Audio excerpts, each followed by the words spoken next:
Welcome to the Girl in the Tiara blog. This post is titled, Archduchess Maria Anna of Austria's Tiara. In this post, we'll meet Maria Anna, the Austrian Archduchess who got to wear Marie Antoinette's jewels and had one hell of a collection of her own. On November 13th, 2018, Sotheby's auctioned off over 100 jewels from the Bourbon-Parma family. One diamond tiara had been a wedding present from Emperor Franz Josef of Austria to his great-niece, Archduchess Maria Anna. It sold for 250,000 Swiss francs to a buyer who was not me.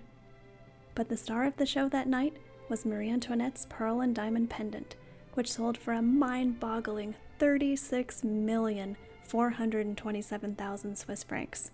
Still, I found myself wondering more about Maria Anna. Who was she? Why hadn't I seen any pictures of her if she had such a fantastic jewel collection at her disposal? So, I did what any self-respecting royal researcher would do. I told everyone else to get lost until I had an answer.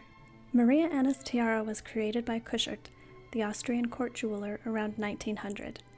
Emperor Franz Josef gave it to her when she married Prince Elias of Bourbon-Parma. It's kind of a weird-looking tiara, to be honest. According to the auction catalog, these are circular-cut diamonds, pavé and collet set into a foliate scroll setting. The central cluster and side motifs are detachable, in case you're too busy to do your hair, but still want to rock an assload of diamonds. Snap those puppies off, pin them to a lapel, and you're good to go. In her jewel ledger, Maria Anna called it, quote, a small diamond tiara or bandeau, end quote. Even she didn't know what to make of it, apparently.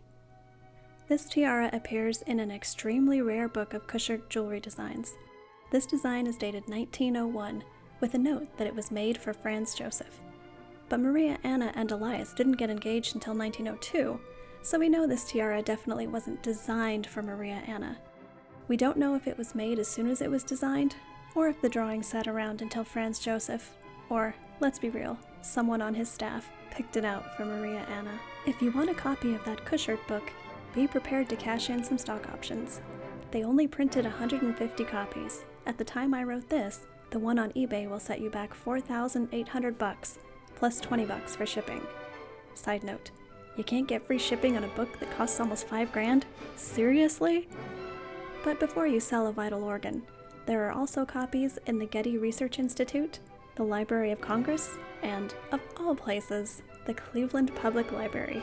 You're welcome. Now that you've heard about the tiara, let's see what we can dig up about its owner. Maria Anna was born on January 6, 1882, in Linz, a city in northern Austria. The astronomer Johannes Kepler had once been a teacher there, and a few hundred years later, Adolf Hitler would spend his childhood here. He liked the place so much he later decided to build his Führer Museum there. Ew. Maria Anna's mom and dad had been crossing their fingers for a boy, but Maria Anna joined her older sister Maria Christina in the nursery, while her parents went back to the baby-making drawing board. Bed. Let's meet them, shall we? Maria Anna's dad, Archduke Friedrich, was heir to the Duchy of Teschen, and a crap ton of property in Hungary. Never heard of the Duchy of Teschen? That's okay, I hadn't either. It was a Habsburg possession in Eastern Europe. Today, the city of Teschen straddles the borders of modern-day Poland and the Czech Republic. Friedrich's uncle Albrecht, the Duke of Teschen, had no sons to inherit his lands and properties. Friedrich knew an opportunity when he saw one. His own father had died relatively young, at the age of 56, in 1874. So he dropped a massive hint that Albrecht should adopt him and make him his heir. Albrecht agreed. In an instant, Friedrich stood poised to inherit a fortune that would make him richer than the emperor. Nice work if you can get it, right? But this dude wasn't all work and no play. It goes without saying that every Austrian archduke joined the army. But his parents had also insisted he take up a trade, so he learned carpentry. In his spare time, he played 5 instruments and wrote love songs. With those big mutton chop sideburns, it's like he's a ready-made hipster. If hipsters owned, like, half of Hungary. In 1878, Friedrich went to Belgium to visit his cousin, the Queen. There, he met Princess Isabella of Croix-Dulman. According to the Marquise de Fontenoy, he fell in love so fast he proposed just a few days after meeting her. Most accounts describe theirs as a true love match. Later, however, in a New York Times article, Frederick Cunliffe Owen, the Marquise de Fontenoy's husband, would call Isabella, quote, the most designing young woman at King Leopold's court. Whether Isabella set out to seduce Friedrich or not, the point is that it happened, and once it did, she knew she was Samantha Baker getting noticed by Jake Ryan. There was just one problem. The Croys were noble, but not royal. Oh, they'd tell you they were descended from a handful of medieval kings and saints, but as Janet Jackson said, "What have you done for me lately?" This was a huge deal breaker for the Habsburgs, who routinely married cousins because no one with a different last name could measure up. Brides had to be royal, period, no exceptions, final sale, no refund. But Friedrich had an ace up his sleeve. He called his fairy godfather, Uncle Albrecht, who convinced Emperor Franz Josef to unclench for like 5 seconds. Long story short, Friedrich got his way. In 1878, he married Isabella in the Croy family's Chateau de l'Hermitage.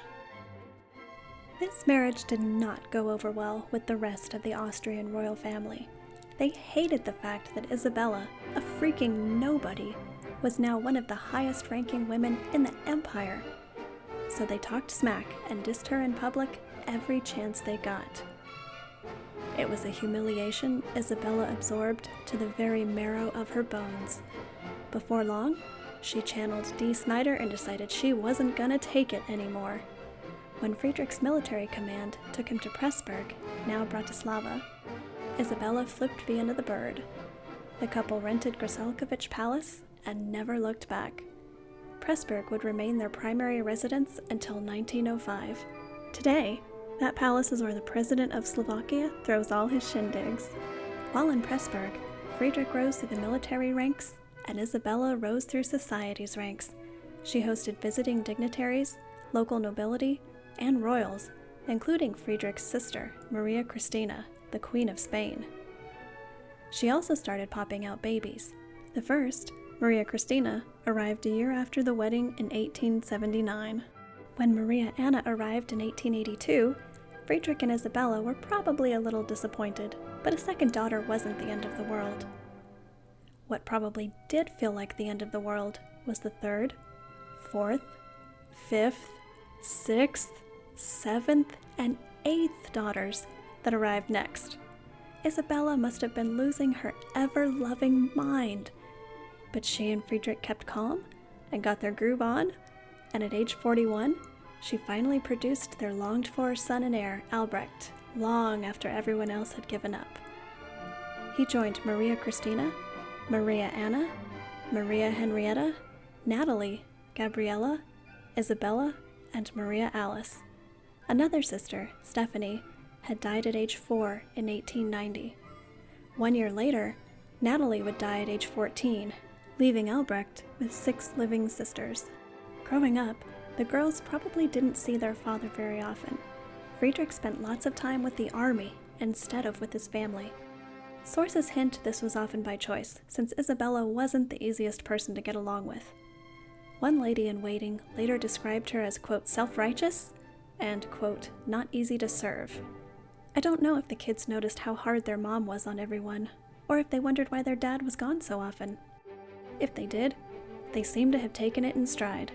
They all looked happy and comfortable in the photos I saw in Ein Fotoalbum aus dem Hause Habsburg. For example, there's a picture of a family afternoon in the music room, with Fred on the drums and Isabella on the zither. The kids were outdoors a lot too, hiking and hunting and boating.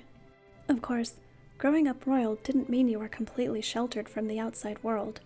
Sometimes, something so earth-shattering happened that there was no hiding it, even from the kids. On January 30th, 1889, Crown Prince Rudolph of Austria, the heir to the throne, committed suicide after killing his teenage mistress, Baroness Mary Witzera, in a suicide pact. While the effect on Maria Anna and her family was minimal at the time, this was one of those butterfly effect moments that would change the course of world history. In 1888, Maria Anna's mom, Isabella, added a new lady-in-waiting to her staff, an impoverished bohemian aristocrat named Sophie Chotek. A few years later, when her oldest daughter was just hitting the marriage market, Isabella decided she wanted Sophie to help Maria Christina land a husband. And not just any husband, Archduke Franz Ferdinand, the heir to the Austrian throne. Isabella invited the tubercular, mustachioed Franz Ferdinand to a string of hunting parties at their country houses, where he was supposed to fall head over heels for the teenage Maria Christina. There was just one problem. Franz Ferdinand fell in love with Sophie instead. Isabella must have been waiting for the infatuation to burn itself out, at which point Franz Ferdinand would realize what a good little empress Maria Christina would make. But that's not what happened. Not by a long shot. One day, in 1899, Isabella's servant handed her some stuff Franz Ferdinand had left behind after a recent stay. One of the items was a pocket watch, the kind men often used to hold pictures of their beloved. Isabella couldn't resist. She opened it, expecting to see her daughter's face looking back at her. Nope. It was Sophie. Isabella went into beast mode. All the humiliation she'd felt as a bride came rushing back to her, except this time, it was on behalf of her daughter. In her mind, Maria Christina had been cruelly snubbed by that dickwad Franz Ferdinand. Supposedly, she called a staff meeting and ripped into Sophie in front of everyone. At the end, she pulled a Donald Trump and told Sophie, "You're fired." But firing Sophie wasn't enough to make her feel better. She needed to destroy her. Remember those old cartoons where Bugs Bunny gets mad and says, "Of course you know this means war"? That's what happened here. Franz Ferdinand married Sophie in 1900. For the next 14 years, Isabella would do everything in her power to belittle and ostracize her. For possibly the first time in her life at court, Isabella was at the cool kids table, joining with the other archduchesses in tormenting the new arrival. Maria Anna was 16 when the scandal broke. She must have known what was happening, especially since it involved her own sister. I leave it to you to decide what effect that would have on a teenager. On January 6, 1900, Maria Anna turned 18, the traditional age for girls to come out into society. She made her debut at the yearly court ball, the Hofball in German, the first since Empress Elizabeth had been assassinated in 1898. When you debuted, you were presented to the Empress, or, if she was assassinated, the senior ranking woman of the family, after which you could mix and mingle in polite society. It's like the debutante ball in Gossip Girl, times 1,000. That year, there were 3 very important debutantes: Elizabeth, the dead Rudolph's daughter, Margaret, the Duke of Tuscany's daughter, and Maria Anna. Unlike other balls, the Hofball included people who weren't royal. Invitations went out to diplomats, nobles, churchmen, politicians, and soldiers of the Vienna garrison. As a non-royal, it was your one shot to give your friends the vapors by telling them you'd love to Netflix and chill, but you had to swing by the Hofburg first. That night, Maria Anna and 2,000 other party guests descended on the palace's great ballroom, the Redutensaal. It had been retrofitted for electric lights, illuminating the giant mirrors that ran the length of the ballroom.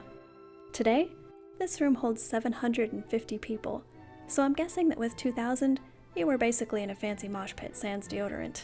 Here's how it worked. The doors opened at 8 p.m. for the non-royal guests, who mingled freely until the Imperial family arrived. Maria Anna and her parents waited with the rest of the Imperial family in an antechamber until the Grand Master of the court, the Obersthofmeister, told the Emperor that everyone had arrived. Then the family lined up, in order of precedence, and said a few words of welcome to the gathered diplomatic corps. This chit-chat took about an hour. At 9:30 p.m. sharp, Grand Master Flash, I'm calling him that and you can't stop me, led the royals into the ballroom. Again, they marched 2 by 2 in order of precedence. On this night, Emperor Franz Josef escorted the Duchess of Cumberland. That was Tiara, sister of the Russian Empress Maria Feodorovna, and Britain's Princess Alexandra of Wales. Once the royal procession was over, musicians began to play. You were meant to dance, but it was hard to bust a move without bumping into anyone. If you were a cardinal or a diplomat, you might skip the dancing and head straight for the emperor to say hi. or try and ask for a favor.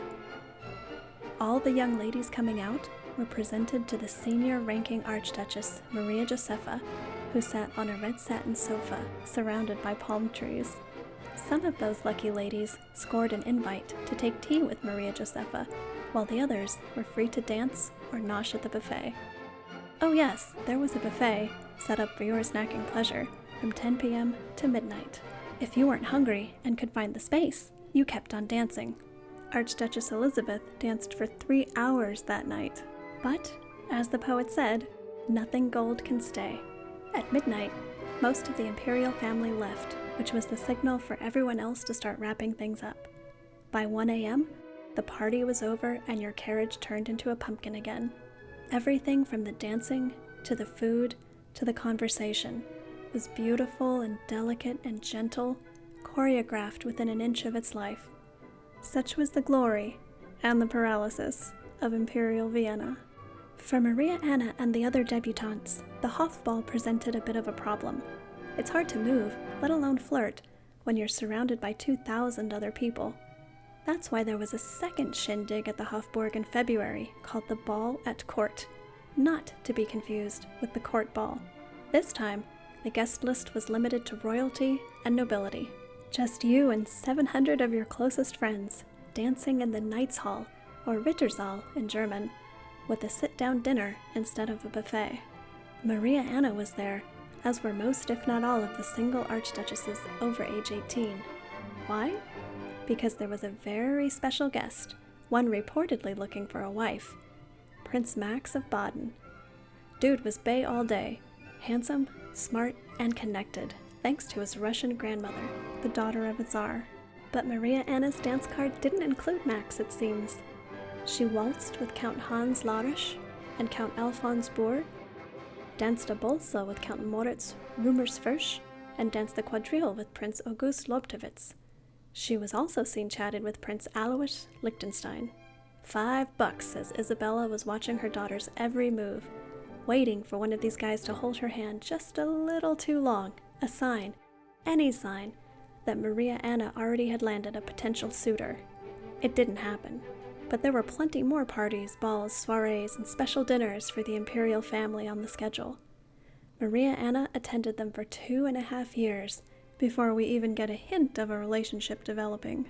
In the fall of 1901, big sister Maria Christina got engaged to Prince Emmanuel of Salm-Salm. A British newspaper said it was a love match. Quote, "The bride is one of the best known and most popular of the Austrian Grand Duchesses." I hope that's actually true. It makes me happy, especially after all the fuss Isabella caused over Franz Ferdinand. In June of 1902, Isabella took Maria Anna and Albrecht to Carlsbad for some R&R. Carlsbad was a popular hangout spot for royalty traveling incognito. It was a spa town, so you went there to relax, take the waters, socialize, and generally de-stress from your high society life. It's possible Maria Anna met someone there, because that August, a headline broke in 2 different Austrian newspapers. Archduchess Maria Anna was engaged. The lucky groom was Dom Pedro d'Alcantara, Prince of Grau-Pará. If you're scratching your head and going, who? You're not alone. I'd never heard of him either. Here's the deal. Pedro's grandfather was the exiled king of Portugal, Dom Pedro II. Young Pedro grew up in France and was a lieutenant colonel in the Austrian army.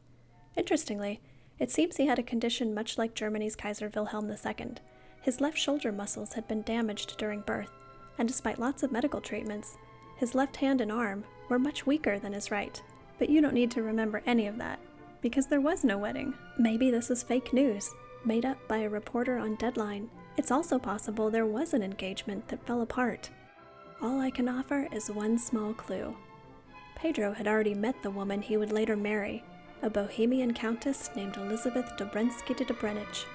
Maybe they were on a break? It doesn't look like Maria Anna lost any sleep over this engagement, real or fake. 3 months later, she was engaged, for real this time. That November, Friedrich and Isabella hosted a hunt in Klausenburg, the capital of Austro-Hungarian Transylvania. One of the guests was Prince Elias of Bourbon-Parma, a lieutenant in the 7th Regiment of Austrian Dragoons. By the end of the month, He'd proposed to Maria Anna, and she'd said yes. What did they bond over? I wish I knew. Maria Anna seems to have loved horses. Later, society journals document her attendance at numerous derbies and show riding competitions. Also based on later events, Elias seems to have loved cars and hunting. Maybe they connected over a love of animals, the outdoors, or the shared experiences of growing up in a large family. In any case, Elias met Franz Josef in a special audience in early December, where he asked the emperor's permission to marry Maria Anna. It was granted. With that formality out of the way, the news went public the next day. Later that December, there was an official engagement ceremony in Pressburg and a dinner at Elias's parents' home, Schwarzau Castle, in Lower Austria. On January 6th, the mayor of Pressburg led a deputation to the palace to offer their congratulations and serenade Maria Anna with a military band. I find this unbelievably charming. Let's take a quick step backward to meet Elias and his family. After all, they're the ones who inherited Marie Antoinette's jewels that Maria Anna would get to wear after the wedding. Plus, some crazy stuff went down in this family that you're not gonna believe. But first things first. Prince Elias was born on July 23, 1880. His father was Duke Robert of Parma, who'd been deposed during the unification of Italy. Robert never lost hope that one day, unified Italy and the House of Savoy would fall and he'd be invited back to rule Parma. It didn't happen. In the meantime, he raised his family at Schwarzau Castle in Austria, with summers spent at the Villa Pianore in Italy. Elias's mom was Princess Maria Pia of Bourbon-Two Sicilies. In the original post, you can see an absolutely adorable picture of the two of them. I highly recommend you check it out. Now, despite being deposed, Robert left Parma with a crap ton of wealth in the form of art, jewels, and properties. Where'd he get it all? Well, the short version is from the French royal family. His mom was King Charles X's granddaughter. Now, Elias's mom had a total of 12 kids, but she died giving birth to the last one. Not all of them survived. Of the ones who did, 6 were mentally handicapped, her 2 oldest sons, and 4 of the daughters. This was likely the result of generations of royal inbreeding. Maria Pia's family tree didn't have nearly enough forks. Cousins married cousins, and uncles married nieces on the regular. 2 years later, Duke Robert married again, this time to Infanta Maria Antonia of Portugal, who also gave him 12 kids. Are you doing the math here? This dude had 24 kids! We don't know what Maria Anna and her parents knew about genetics, or if they stopped to think about why so many of Elias's siblings were handicapped. If they suspected, it didn't stop her from accepting his proposal. Elias and Maria Anna picked a classic date for their wedding, May 25th, 1903. Earlier that month, Franz Josef had delivered her present, this tiara, in person at the Palais Albrecht, her parents' Vienna home. The Viennese court was known for its protocol, and an archduchess's wedding was no exception. Maria Anna couldn't elope to Vegas like I did. Nope, you had to get through an exhausting weekend full of ceremonies and parties. Here's what had to happen before Maria Anna could call herself Mrs. Elias of Bourbon-Parma. On Saturday morning, Maria Anna had to formally renounce her claim to the throne. Every archduchess had to do it, and for whatever reason, they usually wore pink. By noon, the boring ceremony was over, and it was time to party. That night, there was a soiree for 600 people in the Hofburg's ceremonial hall, or Zeremoniensaal. The very next day, on Sunday night, there was a smaller dinner for the Imperial family at 6 p.m., where Maria Anna sat in the place of honor on Franz Josef's right. If there were bachelor and bachelorette parties later that night, the Austrian newspapers tactfully refrained from mentioning them. Finally, on Monday, the wedding took place. Just like a Hofball, a royal wedding required the Imperial family to line up in order of rank and walk together to the Hofburg's Pfarrkirche, or parish church. Family members arrived between 11 a.m. and 2 p.m. when the procession began its march. A cardinal met the emperor and the bridal couple, escorting them to the altar. The cardinal made a speech, blessed the rings, and read the vows. After Elias and Maria Anna exchanged rings, there was a Te Deum. Then, the Imperial family left the church and headed for the Alexander Apartments, where Franz Josef greeted the newly married couple. "Hope yours turns out better than mine," he said. Just kidding. He probably didn't say that. but I bet he was thinking it. So what's it like when you come from a rich, non-reigning family and marry into a rich, non-reigning family? In a nutshell, you have no work, little responsibility, and you can buy anything you want. Despite giving up her claim to the throne, Maria Anna was still a member of the Imperial family. Her name shows up in the lists of attendees for various state occasions, balls, and gala dinners at the Hofburg, right up until the end of World War I. For example, she met the future King George V and Queen Mary of Great Britain in 1904 on their state visit to Austria. There was a never-ending whirl of family events like weddings, funerals, christenings, and vacations to Ischl, in addition to society events like art exhibitions, fashion shows, horse races, and military ceremonies. By the way, if you're wondering what she and Elias gave his half-sister Zita when she married Archduke Karl, it was a table centerpiece and 2 silver candelabra. Yeah, I go looking for details like that because I'm nosy. In 1905, Maria Anna's family moved from Pressburg to Vienna when her dad took over the job of Inspector General of the Army. They moved into the sumptuous Albrecht Palace, where Maria Anna and Elias were frequent visitors. In 1906, Elias and Maria Anna took a little time to travel. They showed up in Egypt, traveling from Cairo to Khartoum, where they went to a garden party thrown by Sir Reginald and Lady Wingate. The next year, 1907, Elias's father died. In his will, Robert of Parma left Elias half of his estate, with the other half in trust for the remaining 17 kids. Elias also became the legal guardian of his handicapped siblings. It's hard to overstate how huge this inheritance was. A British newspaper estimated Robert's fortune at £8 million. In today's money, that would be north of $1 billion. Part of that inheritance included Marie Antoinette's jewels. Maria Anna created an inventory with notes and pictures, which she later updated in 1932. Less than 4 months later, Elias's stepmom petitioned the Austrian court to declare Elias's 6 full siblings mentally incompetent. This cleared the way for Elias to take possession of the fortune and begin distributing it, or not, as he saw fit. Unfortunately, this really pissed off some of his half-siblings. It's not hard to see why, when the inheritance at stake included the amazing Château de Chambord in France. Put a pin in this issue, because we'll come back to it later. Maria Anna and Elias hadn't just been traveling and partying in the decades since their marriage. They'd also been raising a family. Their first daughter, Elisabetta, was born in 1904. A boy, Carlo, was born in 1905. Maria Francesca followed in 1906, Roberto in 1909, and Francesco in 1913. 3 more kids would follow: Giovanna in 1916, Alice in 1917, and Maria Cristina in 1925. In the original post, you can see a picture of Maria Anna with her oldest, Elisabetta. Maria Anna has an amazing head of hair, you guys. Go look at that picture and you'll see what I'm talking about. It's so thick and lush, I can't even.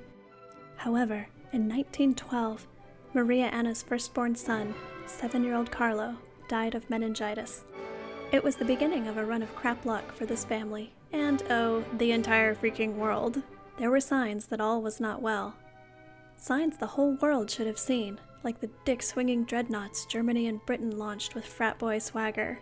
Like the tangled web of European foreign alliances that created a virtual Rube Goldberg device, guaranteed to trip the panic switch if anything upset their delicate balance. And more obvious signs, like a medium telling you, "Hey morons, wake up, shit's about to hit the fan." That's what happened in 1912, if you believe a write-up in the Neue Freie Presse, published 20 years after the fact, in 1932. According to the story, Maria Anna's mom, Isabella, had invited Countess Bianca Beck-Zakowski to her Vienna salon and asked her to give a few predictions for the future. The Countess, who hadn't yet rebranded herself as Madame Sylvia, went into a trance. Then, she said something along the lines of, "I understand your feelings about Franz Ferdinand and his wife, but you should be nicer to them, because in 2 years, they'll be dead."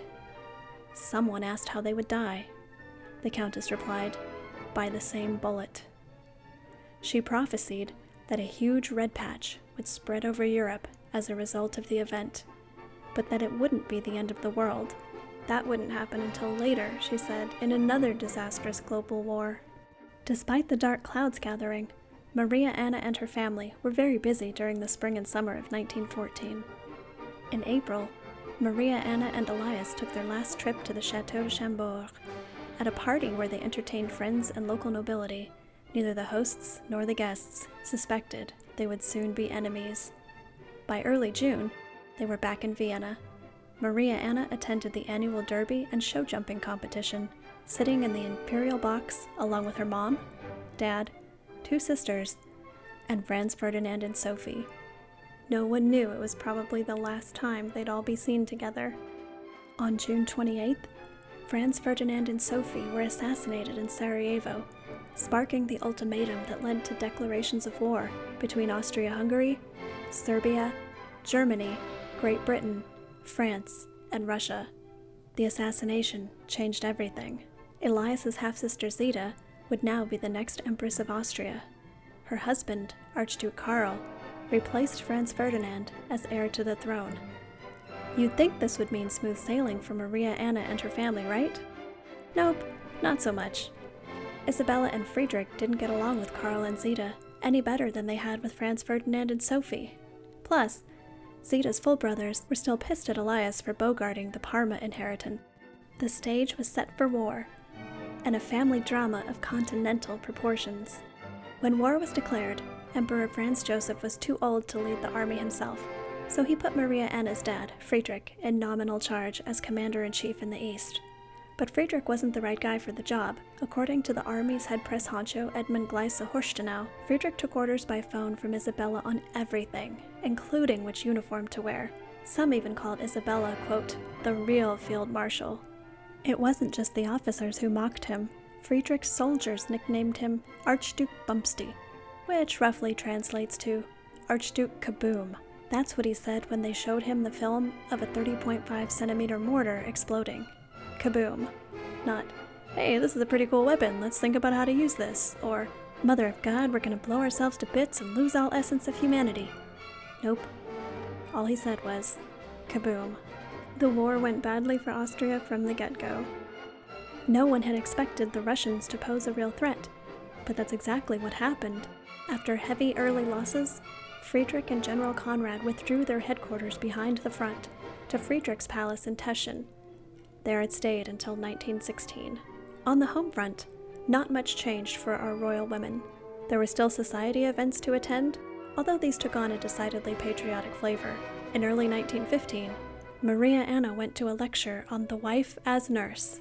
That November, she went to the second concert of the brand new Budapest Philharmonic. Outside the palace, however, there were rumors about Maria Anna's dad.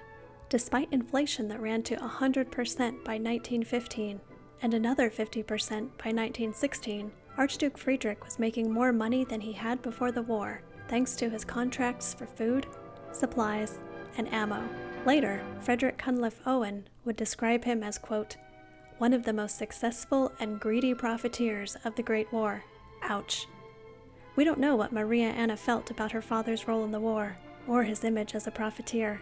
World War I caused a big problem for Elias and his siblings. Elias and his half-brothers René and Felix were in the Austrian army. His half-sister Zita was married to the heir to the Austrian throne, Archduke Karl. Clearly, they were on Team Central Powers, along with Germany and the Ottoman Empire. But Elias's full sister Beatrice and half-brother Louis were married to Italians. Plus, his half-brothers Sixtus and Xavier had married French women and enlisted in the Belgian army. Both the Italians and the Belgians fought for Team Allied powers with the French, British, and Russians. This was not going to end well. In Austria, Elias requested not to be sent to France, where he might end up facing one of his half-siblings across the battlefield. Army bigwigs approved his request, and he fought in Serbia and Romania instead. But his position in the Austrian army cost him big time. In 1915, the French government requisitioned his beautiful home, the Château de Chambord. To them, it was inconceivable that a national historic landmark like Chambord should belong to someone fighting for the enemy.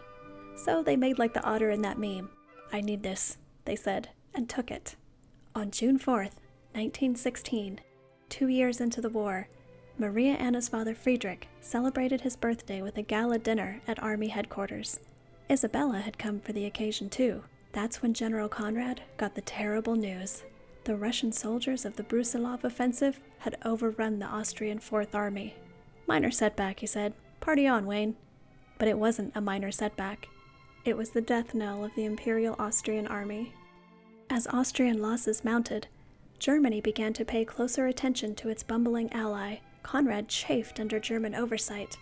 So did Franz Josef, but he could read the writing on the wall. How on earth can we pursue even a tolerable foreign policy when we fight so badly? The old emperor said.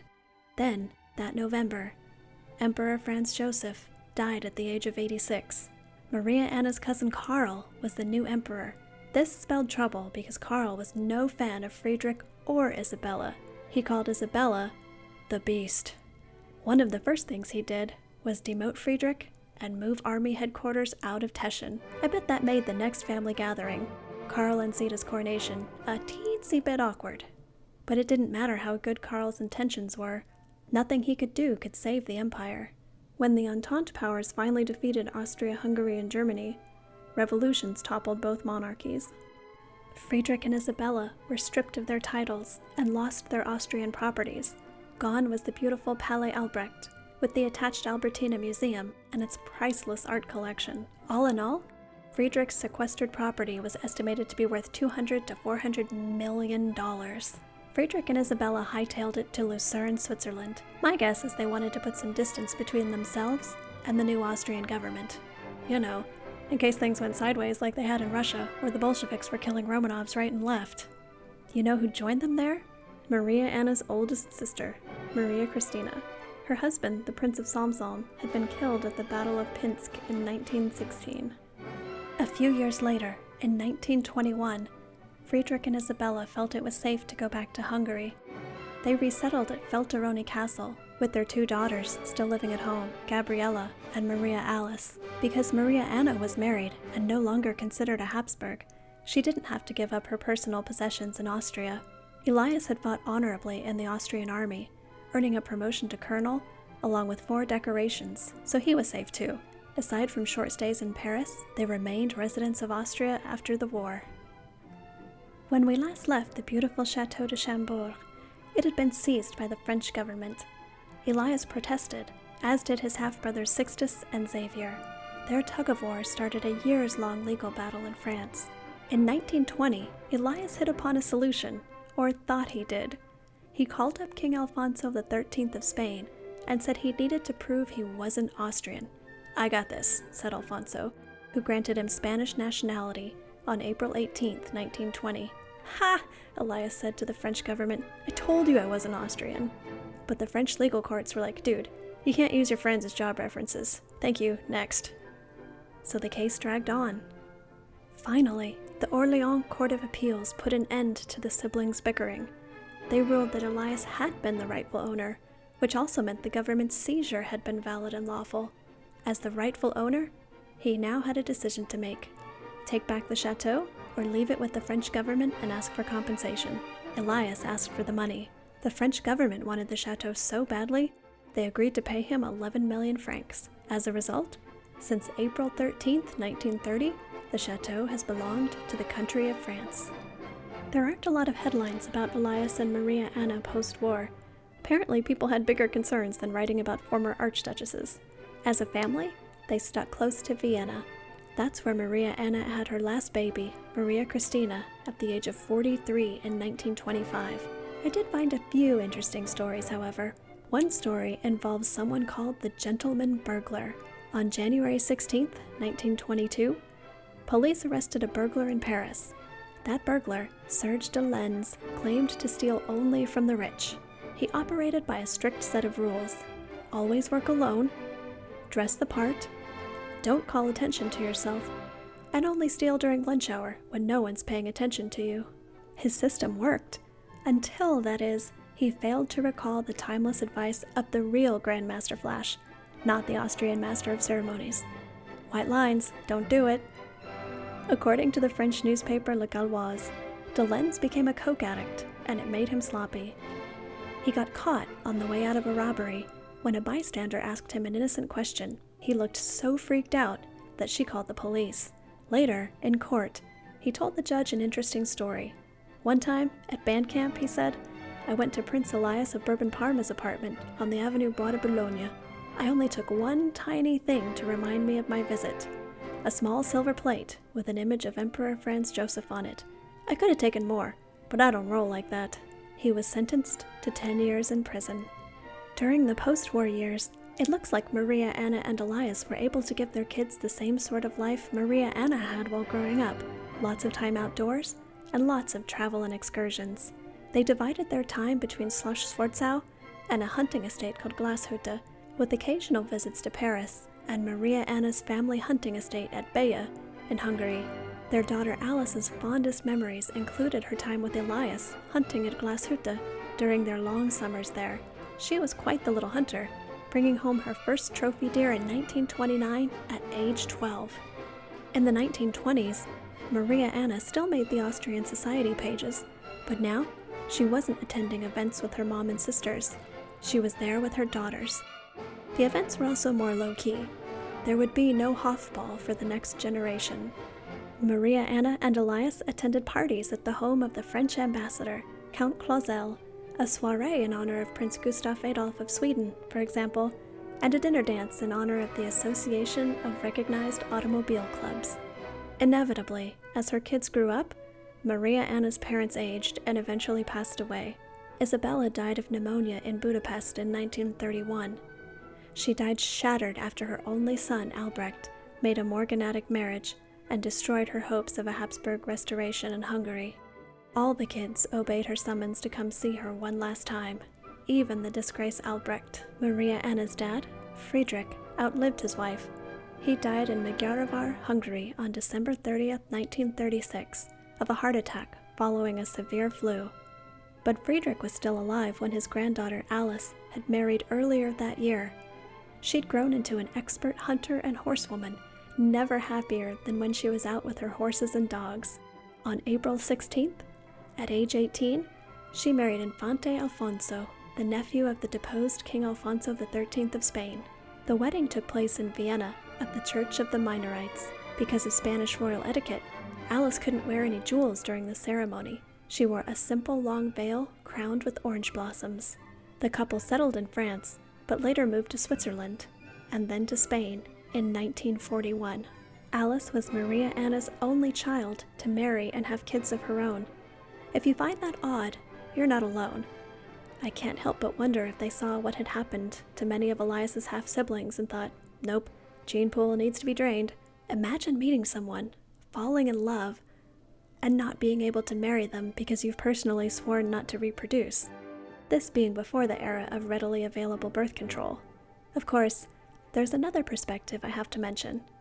In a 2017 article, Christophe Vachaudet, a royal jewel historian who knew the family, wrote that 5 of Maria Anna's 8 children were, quote, autistic, as one says euphemistically. Unfortunately, I don't have any information about what sort of lives they lived that might tell us how capable or incapable they were. We may never know, and that's okay. In 1940, Maria Anna went to Lausanne, Switzerland, for the baptism of Alice's second daughter, Ines. She died there suddenly on February 25th at the age of 58. She was spared the chaos and horror of World War II. Elias died in 1959 at the age of 78. Before his death, he sold Schloss Sforzau to the Austrian government. It's now a women's prison. Elias and Maria Anna are buried in the crypt of the chapel near the hunting lodge on their Glashütte estate, Thalberger Schweg. Their only direct descendants are Alice's children, grandchildren, and great-grandchildren. Alice's only son, Carlos, was handpicked by the Count of Barcelona to room with his son, the future King Juan Carlos of Spain, at a special Spanish boarding school created with Francisco Franco's approval. Today, Carlos's son Pedro, Maria Anna's great-grandson, manages the family's estate, La Toledana. So who inherited this tiara? In the long run, Alice. I'm not sure if she inherited it as soon as Maria Anna died, or if it went to one of her siblings, whom she then outlived, and inherited it from them in turn. Elisabetta, died unmarried in 1983. Maria Francesca died unmarried in 1994. Giovanna was killed in a shooting accident on her sister Alice's property in Spain in 1949. Maria Christina lived until 2009. She loved opera, history, and jewels, was friends with the Queen of Thailand, and never married. Alice's kids called her Aunt Putz, which is so cute. Alice was the longest lived of all Maria Anna's children. In 2017, at age 99, Alice died in Madrid. She was the only sibling with kids, so presumably Maria Anna's entire jewelry collection had come to her, one way or another, including Marie Antoinette's jewels. After Alice's death, the family auctioned off many of these jewels, including Maria Anna's tiara. Alice had never worn many jewels. She just wasn't the type. All her life, she remained a devoted hunter, preferring her horses and dogs in the outdoors to social functions. We don't know who bought this tiara in the 2018 auction. Was it you? If so, please drop me a line. I'd love to see a picture of it in your collection. Thank you so much for listening, and I hope to see you again soon at girlandthetiara.com. And that about wraps up this post. To see sources, loose ends, and remaining questions I have about this family, please check out the original post at girlandthetiara.com/blog. Until next time!